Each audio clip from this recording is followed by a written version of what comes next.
नमस्कार बच्चों, आज हम पढ़ने जा रहे हैं कर्मधारय समास। यह समास तत्पुरुष का ही एक उपभेद है।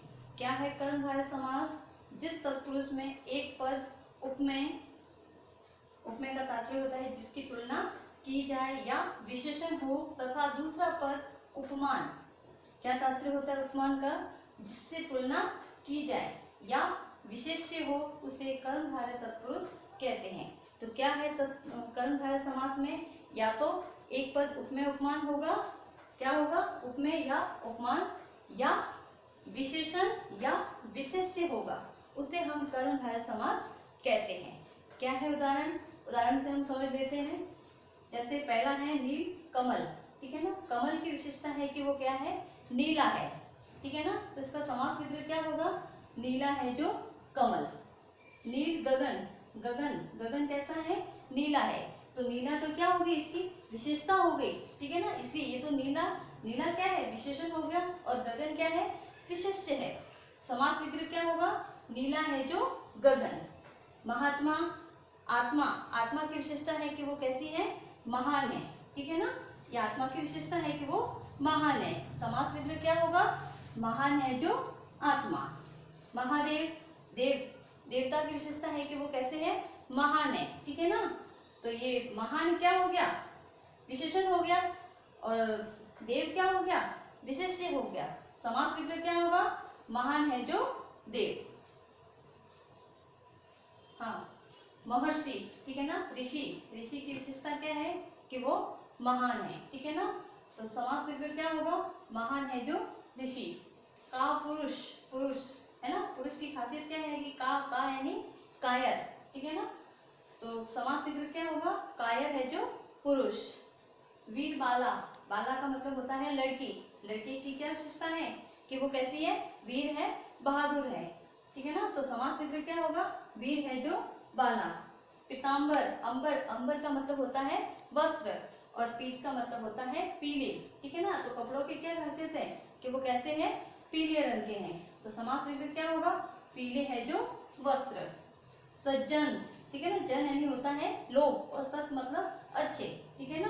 लोगों की क्या खासियत है? कि वो अच्छे हैं। तो समास विग्रह क्या होगा? सत है जो जन। काली मिर्च की क्या खासियत है? कि वो कैसी है? काले कलर की है, काली है, ठीक है ना। समास विग्रह क्या होगा? काली है जो मिर्च। सागर की क्या खासियत है? कि वो महान है, ठीक है ना। तो समास विग्रह क्या होगा? महान है जो सागर। तो कर्मधारय समास में आपने क्या देखा? सब में कि सब में क्या होता है? विशेषण होता है, ठीक है ना। विशेषण और विशेष्य होता है। तो अब है उपमेय और उपमान कर्मधारय के उदाहरण, ठीक है। पहला है कमल नयन का मतलब होता है नेत्र या आंखें, ठीक है ना। वो कैसे है? कमल जैसे। तो आंखों की तुलना किससे की गई है? कमल से। तो आंखें क्या हो गई? उपमेय हो गई, और कमल क्या हो गया? उपमान हो गया, ठीक है ना। तो समास विग्रह क्या होगा? कमल के समान नयन, ठीक है ना। नेत्र कैसे है? कमल के जैसे। कनक लता, ठीक है ना। लता यानी बेल होती है, इसकी तुलना किससे की गई है? कनक का मतलब होता है सोना, ठीक है ना। तो ये उपमेय हो गया और ये उपमान हो गया। समास विग्रह क्या होगा? कनक के समान लता। चंद्रमुख, ठीक है ना। मुख कैसा है? मुख की तुलना किससे की गई है? चंद्रमा से, ठीक है ना। तो समास विग्रह क्या होगा? चंद्रमा के समान मुख, या चंद्र जैसा मुख। चरण कमल, ठीक है ना। चरणों की तुलना किससे की गई है? किससे उपमा की गई है? तुलना किससे की गई है? कमल से, ठीक है ना। तो समास विग्रह क्या होगा? कमल के समान चरण। मृग लोचन का मतलब क्या होता है? नेत्र, और मृग का मतलब क्या होता है? हिरण। तो आंखें कैसी है? हिरण जैसी, ठीक है ना। तो आंखों की तुलना किससे की गई है? मृग के नेत्रों से तुलना की गई है, ठीक है ना। तो ये उपमेय हो गया, और ये क्या हो गया? उपमान हो गया। और इसका समास विग्रह क्या होगा?